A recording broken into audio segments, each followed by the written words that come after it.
Don't argue with my mother, and if you can't handle it, just leave. Those words came from my fiancée Hannah at Thanksgiving dinner after I'd politely defended myself one time. So I smiled, said okay, stood up, and walked out the door right then and there. But here's the thing, when I said I was leaving, I meant permanently. And the apartment we lived in, yeah, that was 100% in my name. I'm Arvin, 30, data analyst at a logistics company in Charlotte, making around 88K. My fiancée Hannah is 28, respiratory therapist making about 75K. We've been together 3 years, engaged for 8 months, living together for the past year and a half in my apartment that I'd been renting solo before she moved in. Hannah always warned me about her mother. Mom likes to test people. Just don't react, okay, doctor? Lorraine West, early 60s, all about status and appearances. She's made comments about my ordinary career path and how I should be more ambitious like Grant. Grant is Hannah's older brother, works in finance, makes more, classic golden child. I should have seen the red flags when Hannah kept saying I needed her mother's approval. But I loved Hannah, thought we were building something real. Thanksgiving this year was at Lorraine's house. Big spread, fancy china, the whole production. Everything was fine until dessert. So Arvin, Lorraine started, Hannah tells me you're still at that same company, no promotions yet. I got a raise last year. The work's solid and I'm good at what I do. She smiled that smile. That's nice, dear, and you're still renting. Grant already owned his first condo at your age. Hannah shot me a warning look. I kept my cool. I'm comfortable financially, not rushing into buying just to buy. Wine sip. Hannah's father and I bought our first home at 26. Different generations have different priorities, I suppose. Some people are just more driven. That stung, but I stayed composed. I'm proud of being self-reliant and financially stable. That shows drive. The temperature dropped 20 degrees. Lorraine's smile vanished. Hannah's eyes went wide. Hannah grabbed my arm. Can I talk to you? She dragged me into the hallway before I could answer. What are you doing? She hissed. I stated a fact about my own life. You contradicted my mother at her table on Thanksgiving, genuinely angry, not at her mother for the insults, but at me for not taking them. Hannah, she called me unambitious to my face, in front of everyone. She didn't mean it like that. You're being too sensitive. So what do you want me to do? She crossed her arms. Don't argue with my mother, and if you can't handle it, just leave. I looked at her for a long moment, 3 years together, engaged, and she chose her mother's right to disrespect me over my basic dignity. Okay, I said. I walked back in, grabbed my jacket, said to the whole table, thanks for having me, I'm heading out. Lorraine looked triumphant. Hannah's face went from angry to confused. Arvin, wait, you told me if I couldn't handle it I should leave, so I'm leaving. I drove back to our apartment, my apartment to be exact, in silence. Phone started blowing up halfway. Hannah's texts. You're being ridiculous. You're embarrassing me. This is so childish. Not one apology. Not one, are you okay? Just anger that I'd made her look bad. I sat in my apartment looking around. The lease, my name, the furniture, almost entirely mine. The utilities, internet, parking, all my accounts. Hannah had moved into my established life. I checked our wedding planning email. That's when I saw it in her inbox, still logged in on my laptop. An email chain from 3 weeks ago. Lorraine had sent Hannah a prenup template and questions about my financial history. Hannah had been corresponding with a lawyer, never mentioned it to me. The prenup wasn't the problem, prenups are smart. It was the subject line, protecting you from a mediocre match. I stared at my screen for 20 minutes. Everything clicked. The Thanksgiving ambush wasn't spontaneous. Lorraine was testing whether I'd submit to disrespect. Hannah warning me not to react wasn't about peace. It was about proving I'd roll over whenever mommy flexed. I opened my laptop and started Googling moving companies with weekend availability. Hannah's blowing up my phone like I burned the house down instead of just taking her literally when she said to leave. Well, now she's about to watch everything burn to ashes. Update 1. Posted 4 days later, sorry for delay. Took a personal day to handle logistics and honestly needed time to process. Thursday night after I discovered that prenup email, I didn't sleep. Made a list of everything in the apartment that was mine versus hers. Turned out about 85% was mine. Friday morning, Hannah was still at her mother's, too upset to come home, whatever that meant.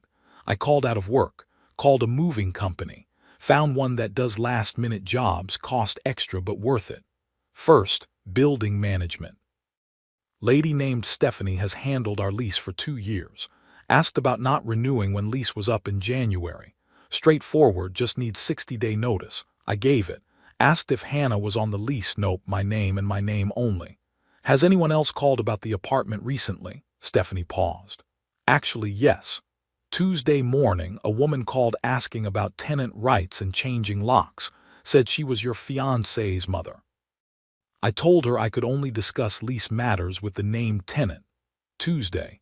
That was 2 days before Thanksgiving. Lorraine had already been planning something. Friday was like running a military operation, called electric, gas, water, internet, all my name. Set transfer for December 1st. Streaming accounts, passwords changed. Parking pass transferred to just my car. Shared credit card, my account, her authorized user, removed her. Started packing essentials, clothes, laptop, documents, gaming setup, sentimental stuff. Saturday morning, movers came. Rented storage unit, moved out my bedroom furniture, couch, TV, kitchen stuff. Left her with basics, her dresser, the cheap coffee table, some chairs. Apartment looked completely different. Sunday evening text. On my way home, we need to talk. I wasn't there. Already checked into a hotel Saturday night. But I left something for her. On the counter, an envelope, copy of lease showing my name only, copy of 60-day notice. Note, you told me to leave if I couldn't handle your family's disrespect. I'm leaving. Lease ends January 31st. Find other arrangements. Your belongings are safe. Schedule pickup time. Ring is in the box. Arvin. Left the engagement ring. 3-month salary, custom designed, but I wasn't keeping it. Phone started ringing around 8 p.m. Sunday. I didn't answer. Texts. Where is everything? Arvin, answer your phone. You can't just leave. This is my home too, I texted once. Check the envelope. Lease is in my name. I'm leaving per your instruction. Everything is legal. Don't contact me except to arrange getting your belongings. Radio silence for 6 hours. Then Monday morning, different tone. Okay, I overreacted. Can we talk? Arvin, I'm sorry I was harsh. My mom was just being protective. We can work through this if you come back. Still nothing about telling me to leave. Nothing about the prenup investigation. Just sorry for being harsh. Tuesday morning, message from Hannah's friend Jess. Hey Arvin, Hannah's been telling people you couldn't handle her family's success and her mom had to intervene because you weren't stable. Is that true? It didn't sound like the you that I know, so I thought you should know. Blood went cold.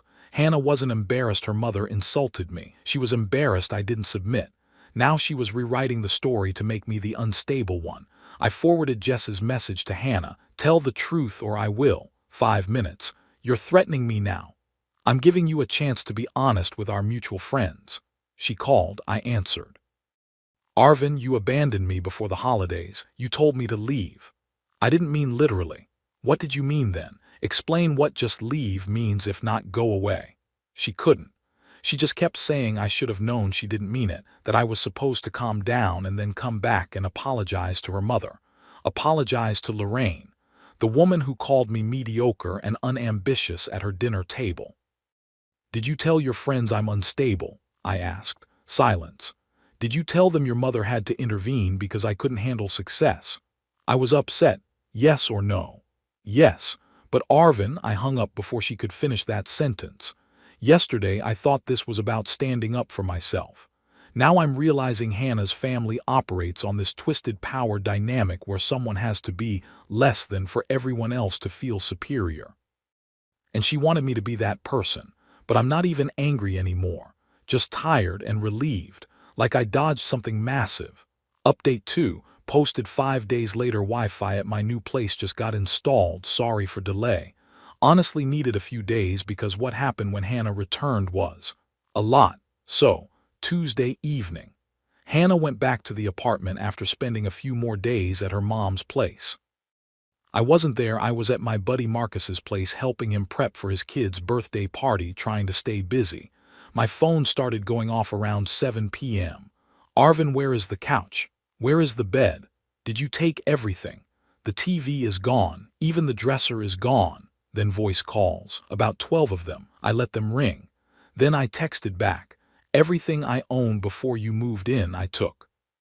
Your furniture and belongings are still there.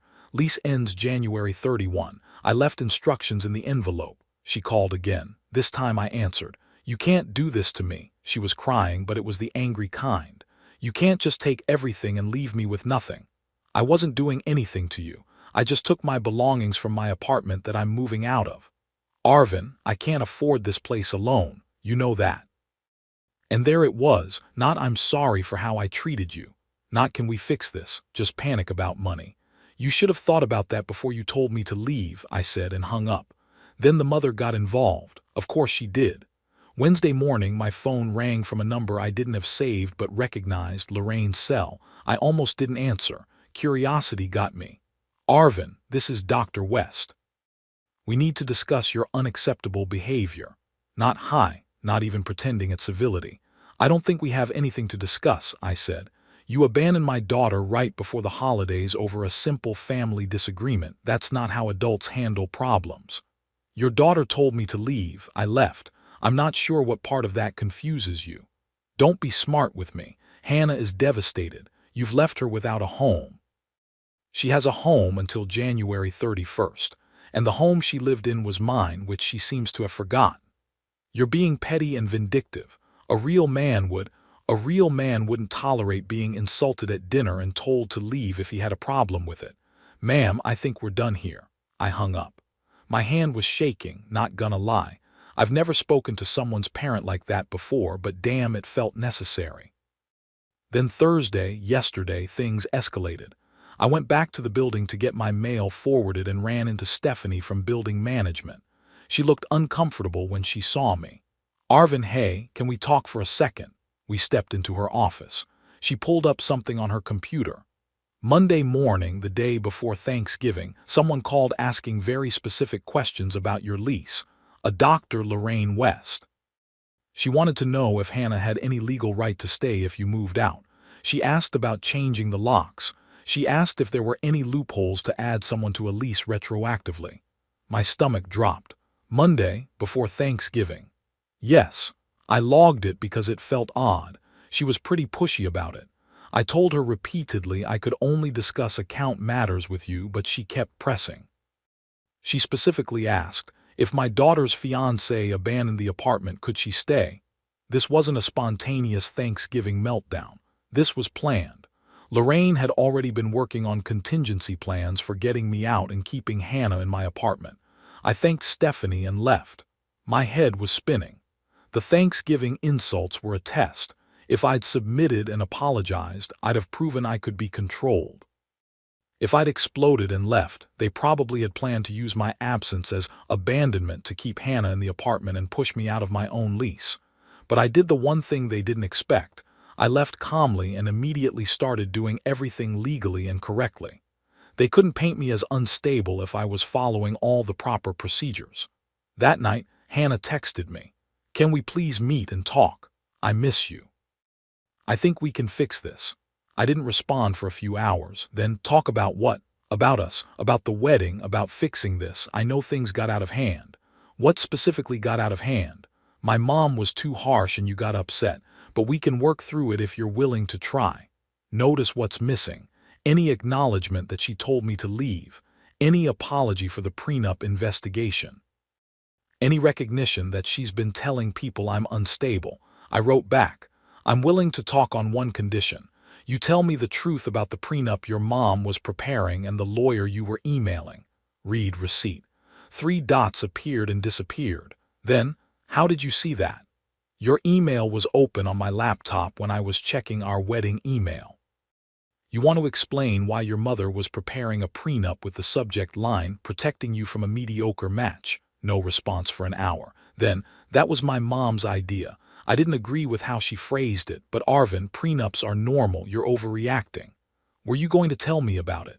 Eventually, when the time was right. And when would that be? After I apologized to your mother for daring to defend myself. See, this is the problem. You're making everything about ego. My mother cares about me and wants to make sure I'm protected. If you really loved me, you'd understand that. And honestly, you should apologize to her. She's hurt by how you stormed out." I should apologize to her. I called her. She answered on the first ring. "Hannah, let me be crystal clear.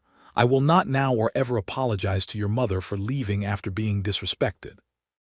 I will not pretend that I'm the problem here, and I will not come back to a relationship where you prioritize your mother's control over our partnership. So that's it, you're just giving up on us. You gave up on us when you told me to leave instead of defending me to your mother. Fine, if that's how you want it." Her voice changed, got colder.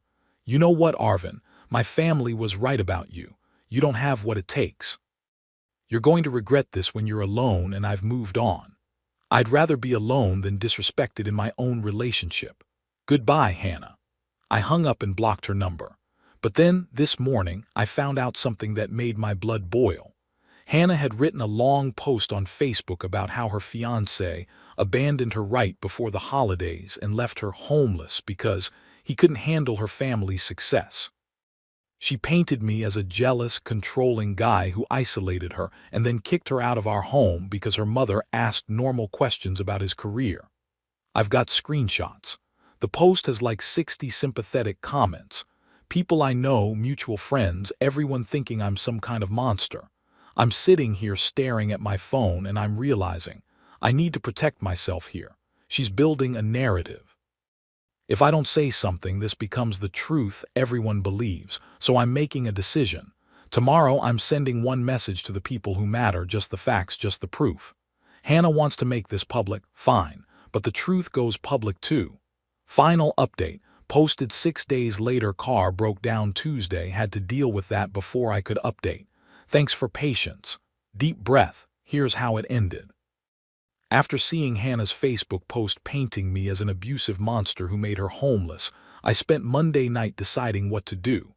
I'm not a public drama guy, never have been, but I also wasn't going to let lies define me.